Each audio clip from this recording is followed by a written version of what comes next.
Now, as I was saying in the last video, Vandango is almost universally hated for his new shtick of coming in and not actually debuting, and the fact that he's some kind of his character is some kind of dancer. And I said the very, very provocative statement that, hey, wait a second, what if this guy, for all you know, could be an excellent wrestler and could even be the new Shawn Michaels? That's a bold statement right there. I have to admit, I don't like what he's doing either. I don't think the character is a great character.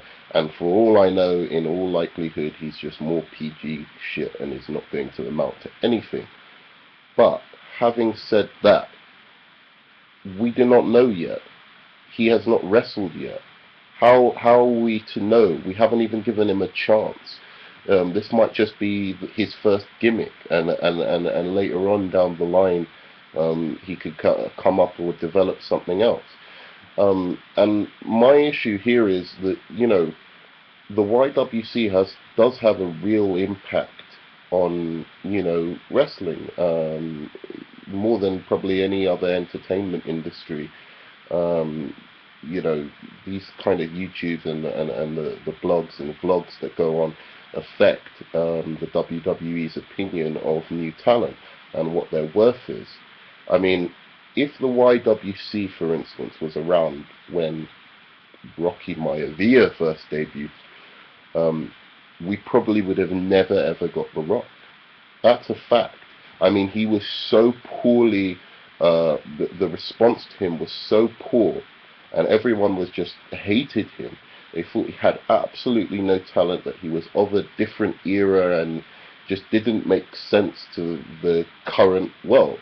And Jshady gave me a very good argument back when I stated this, that well, actually it was us, the response from the crowd and people telling them that they hated this gimmick, that actually allowed The Rock to change and become more of himself and a better character.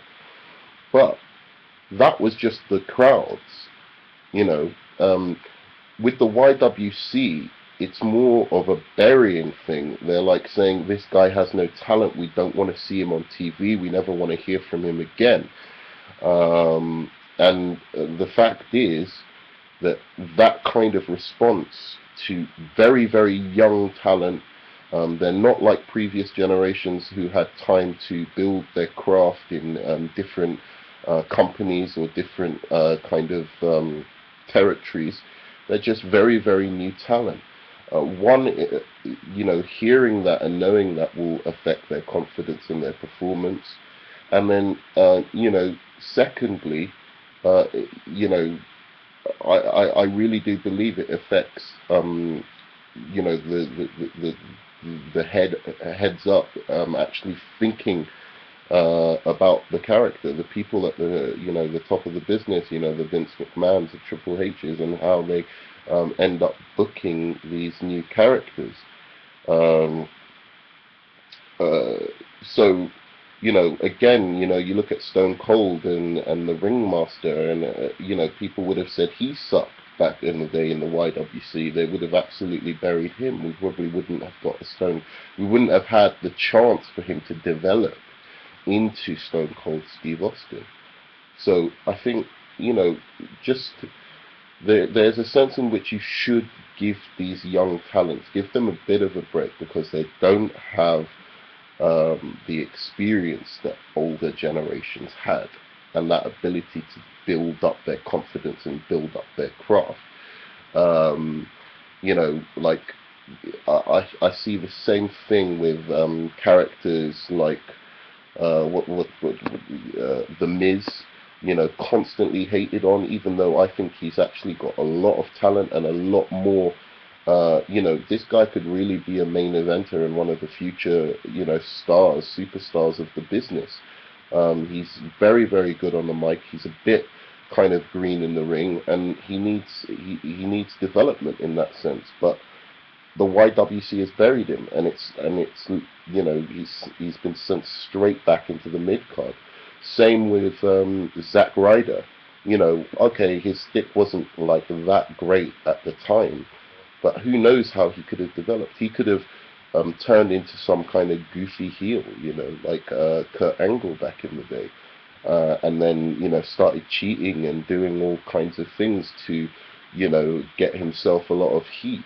He could have used the hate that he was getting from and the response that he was getting to turn into something else more interesting, more innovative. And Zack Ryder again had a lot of talent. He had a lot of charisma, so there was stuff to work with there. So I just think, like, you know, the YWC just, you know, their responses to people before they've even had. I mean, Fandango hasn't even stepped in the ring. For all we know, he's an amazing in-ring competitor. You know, even if he hasn't got the charisma on the mic, and we don't even know that he doesn't have charisma on the mic. He's just started. I mean, he's just first coming in front of a crowd and speaking. It takes time to kind of develop who you are.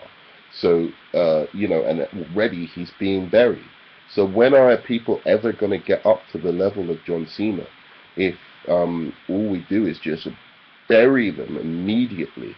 For just, I mean, there are people who I think are genuinely deserving of being buried, like Sheamus and Ryback, who you can tell, like, there's nothing they can do with their characters because they're just awful. They have no charisma whatsoever. But someone like Fandango hasn't even stepped in the ring, and already he's destined to be a mid-carder because of the response that he's been getting.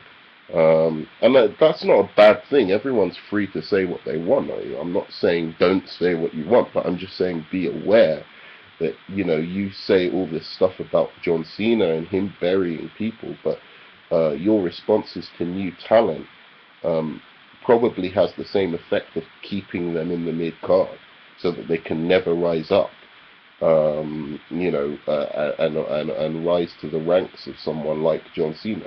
Even if he's burying them as well, it's like a double burial if the YWC is like ultimately getting on their back and just being like, no, nothing, this guy has no potential whatsoever. The fact is, we don't know if they have no potential until they've actually stepped in the ring and done like maybe a full year or two. And again, these guys are very, very green. They're in development. They don't have the same level of you know, experience as older generations. So all I'm saying is possibly give them a chance. Don't hate on them so much. And thanks. That's part 1 of my video.